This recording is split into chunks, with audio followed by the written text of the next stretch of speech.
Oke, Karom, Vito punya satu pertanyaan. Dapat dari status WA atau Instagram gitu ya. Bagaimana cara seorang istri mencintai suaminya sebagaimana atau seperti seperti Siti Khadijah mencintai Rasulullah?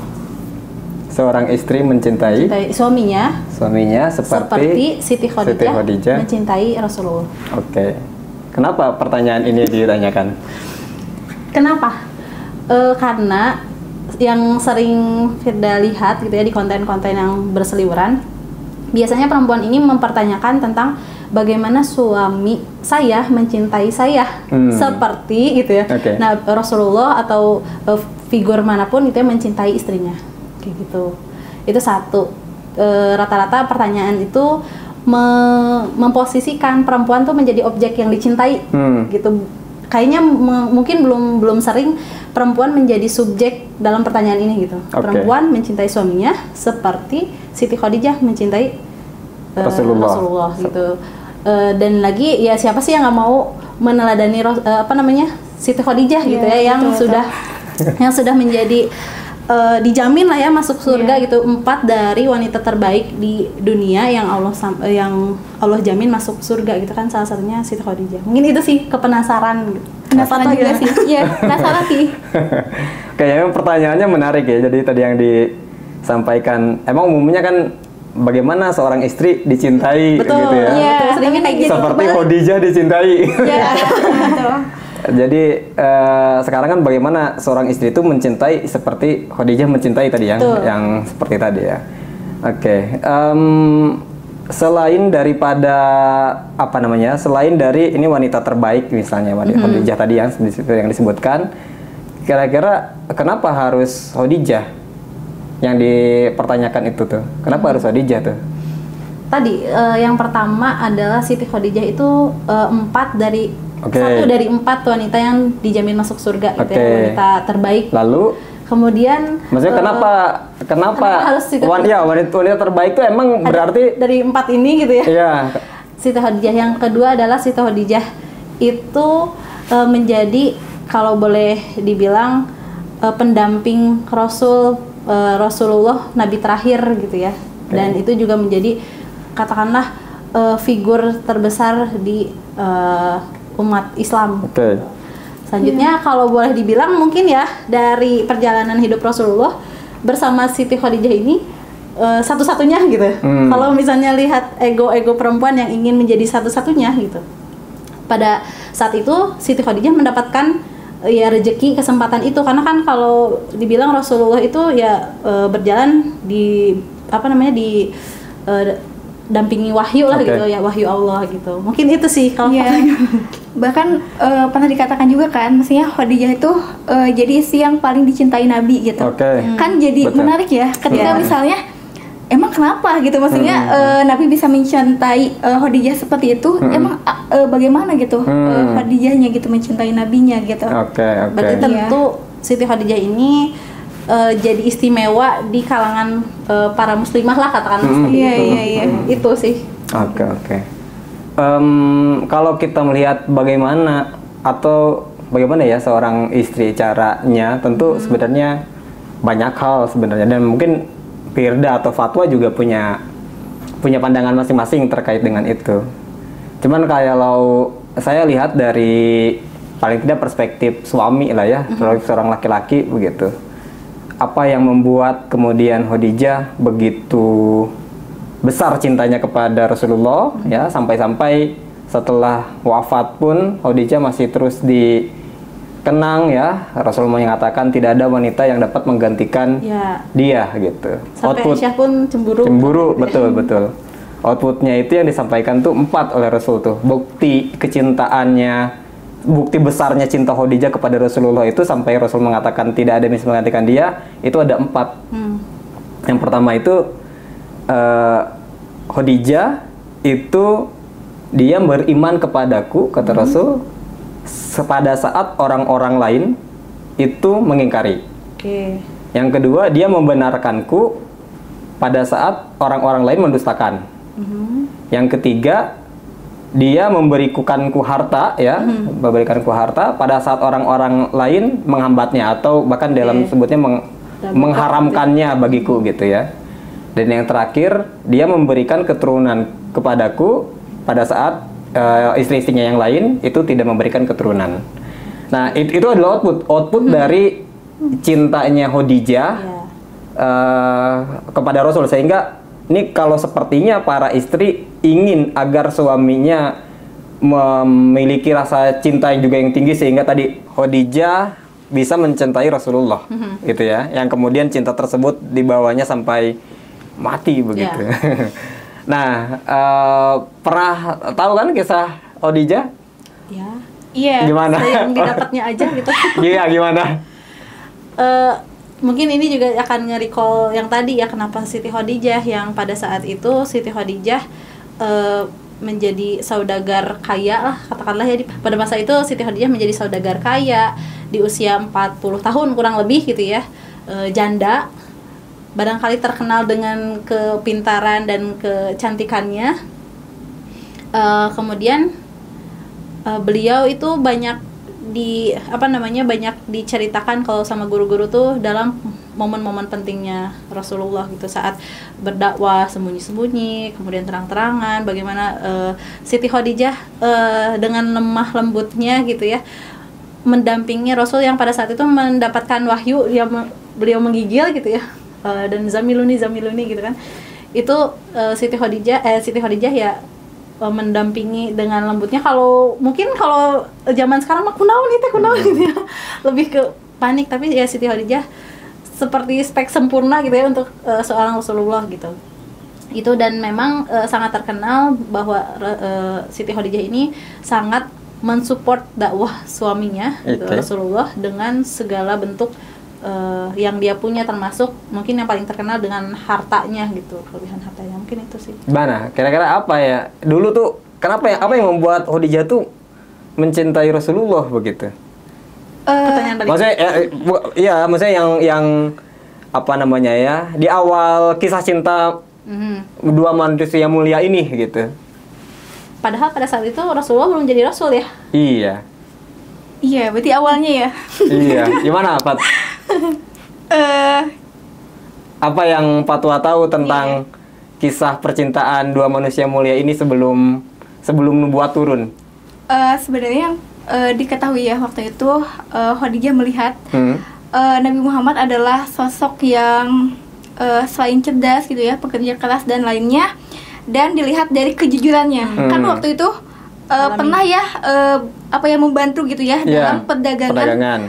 Siti Khadijah gitu ya, ketika melihat siapa sih gitu ya yang gak kagum ketika misalnya kita punya membangun sebuah usaha, terus usaha kita sampai dibantu kita dengan optimal gitu ya, pasti di situ melihat gitu, oh gitu ya, ini ada sosok yang sangat totalitas dalam membantu, dan mungkin dari situ dari keuletannya, keoptimalannya gitu ya dalam melakukan dan membantu, ya mungkin Khadijah punya kekaguman gitu di situ. Makanya ya salah satunya mungkin bisa Nabi Muhammad salah satu yang dihadirkan mungkin waktu itu gitu. Sebenarnya yang menarik tuh begini ya.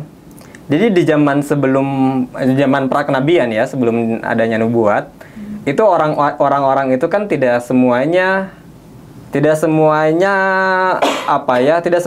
beradab lah. Orang-orang jujur tuh banyak di zaman itu.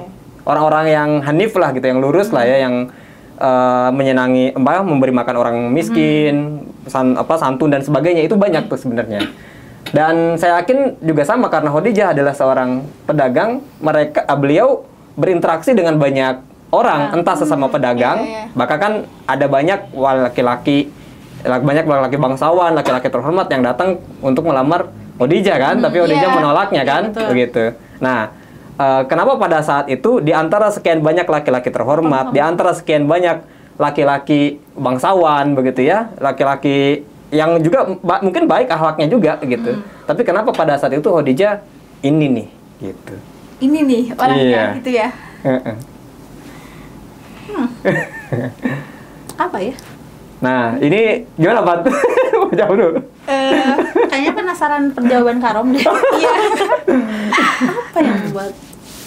Ya, Ya kalau kita lihat, bahkan kalau kita lihat sirahnya lagi ya, lebih dalam lagi, Khadijah mengirimkan utusan kepada Rasulullah ya, kepada Muhammad bin Abdullah ya. Itu untuk menyampaikan kalau ayo kita menikah lah kira-kira gitu. Melamar lah katakan. Iya. Saya mungkin udah punya keyakinan, tapi apa yang diyakini? Iya, mungkin yang mematiknya itu justru apa gitu ya. Iya kan? Maksudnya banyak bangsawan, banyak pria terhormat karena Khadijah juga bukan wanita sembarangan lah gitu ya. Oh iya. Jadi emang Khadijah udah kaya, cantik, berpendidikan, cerdas, dan tadi pokoknya sosok bangsawan pisan lah begitu ya. Dan banyak juga laki-laki yang sudah datang, sudah mapan, sudah sekufu lah, sederajat dengan beliau datang untuk mengelamarnya, tapi beliau menolak. Bahkan ketika menemukan seorang Muhammad bin Abdullah ya, belum diangkat jadi nabi pada waktu itu, yang yatim dari keluarga mungkin tetap keluarga terhormat ya, karena Bani Hashim adalah bagian keluarga terhormat begitu. Tetapi secara pendidikan Umi ya, tidak bisa baca tulis, kemudian secara ekonomi ya saya pas-pasan lah gitu, pasti di bawah lah gitu. Tapi kenapa ini nih gitu? Mungkin berpendapat ya Karom gitu. Mungkin kalau misalnya waktu itu banyak juga gitu ya orang-orang baik gitu ya. Mungkin salah satunya Nabi Muhammad itu bisa dipercaya gitu, gitu ya.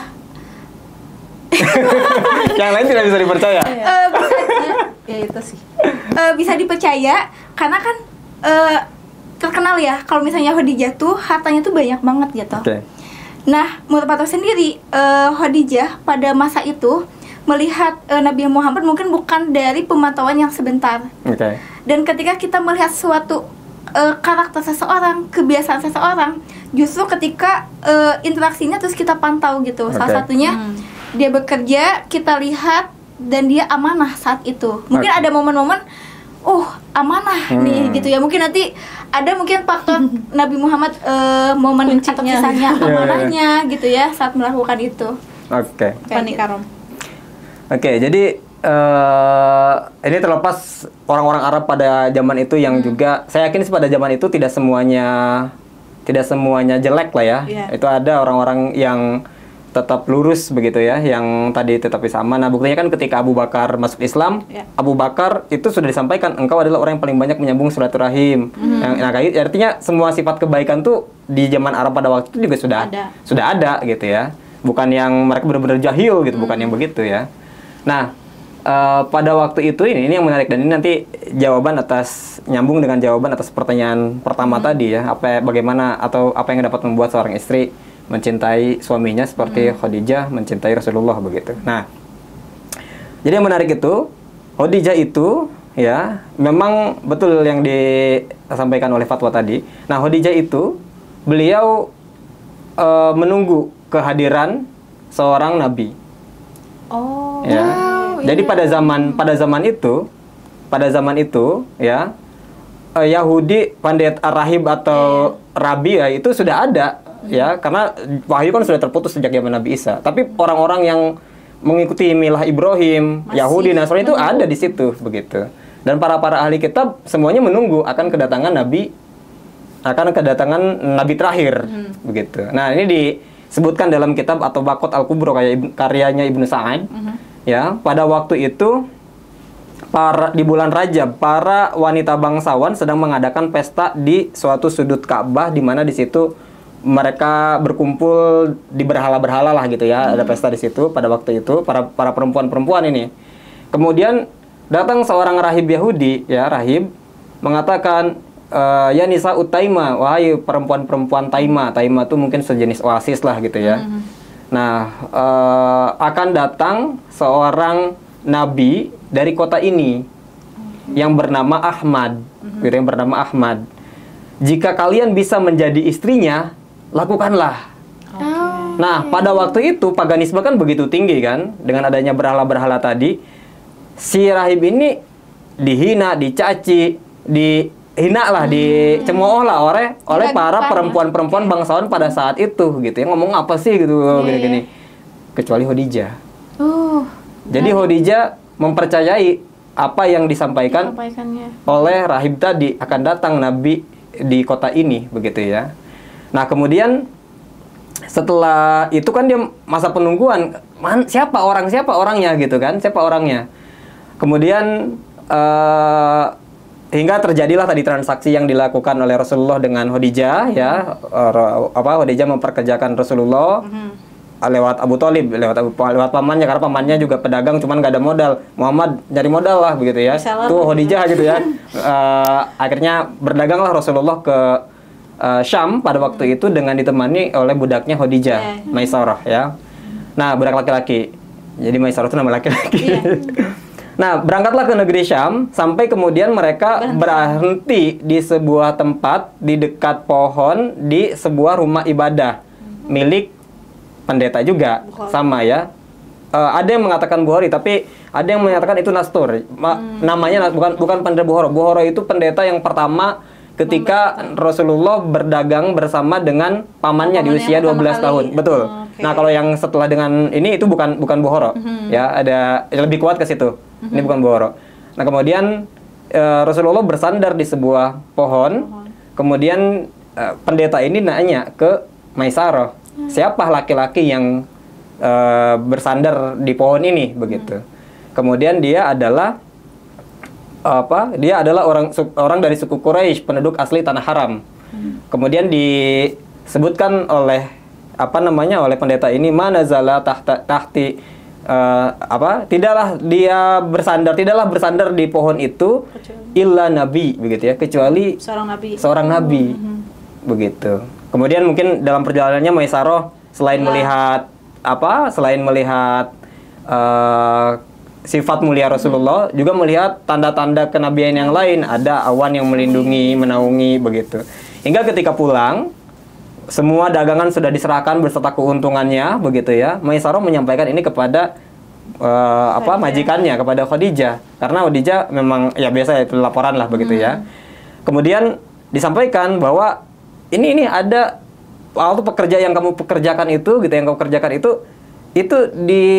ketemu pendeta bilang dia tidak bersandar di pohon itu kecuali seorang nabi.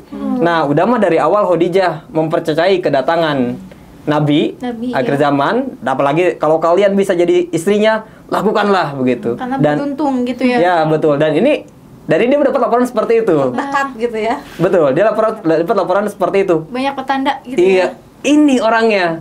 Nah, makanya di antara sekian banyak laki-laki, saya yakin kalau soleh ya pada waktu itu juga, begitu. Kemudian bangsawan, begitu. Banyak status sosialnya tinggi, iya, begitu. Tapi ini nabi. Hingga akhirnya Khadijah mengutus sahabatnya untuk mendatangi Rasulullah pada waktu itu dan menyatakan, aku miskin, aku tidak punya apa-apa. Wah, itu aman lah, udah diatur gitu ya. Hingga akhirnya paman beliau, Hamzah, Abbas dan Abu Thalib melamar Khadijah, begitu ya, untuk Rasulullah Shallallahu Alaihi Wasallam. Nah, benang merahnya di mana? Bagaimana bisa mencintai tadi? Benang merahnya tuh di sini, di keyakinan seorang istri pada tujuan penciptaan suaminya. Wah, menarik sih sekarang itu. Anda seorang istri meyakini apa takdir yang Allah tetapkan atas suami Anda. Wah, itu menarik banget. Ini gongnya di sini. Ya, keyakinannya akan membuat Anda akan mencintai, apapun yang dilakukan suami, saya yakin. Totalitas. Dia bakal jadi nabi akhir zaman. Saya berikan semuanya. Gitu. Karena emang gak main-main juga ya, maksudnya pengorbanan Khadijah. Pengorbanan gak main-main, karena dia udah yakin ini nabi nih, gitu. Yep. Nah, jadi cinta yang tadi, begitu ya. Itu tadi benang merahnya di situ. Kira-kira seorang istri meyakini takdir apa? Takdir gitu, apa? Kenapa suaminya ini diciptakan tuh? Betul. Dia yakin apa? Gitu. Betul. Keren sih. Bagian hidup mana yang Allah titipkan kepada suami untuk diperbaiki? Kan manusia tidak sia-sia diciptakan kan? Laki-laki lah sebagai khalifah misalnya, itu tidak sia-sia diciptakan. Nah, bagian hidup mana yang Allah titipkan kepada saya, kepada teman-teman yang lain, para suami gitu ya, yang lain, untuk diperbaiki. Nah, istri itu meyakini apa gitu. Untuk calon istri. siap. Terima kasih Karo jawabannya. Menarik ya, menarik banget. Nanti mungkin banyak diskusi di balik layar. Iya, betul.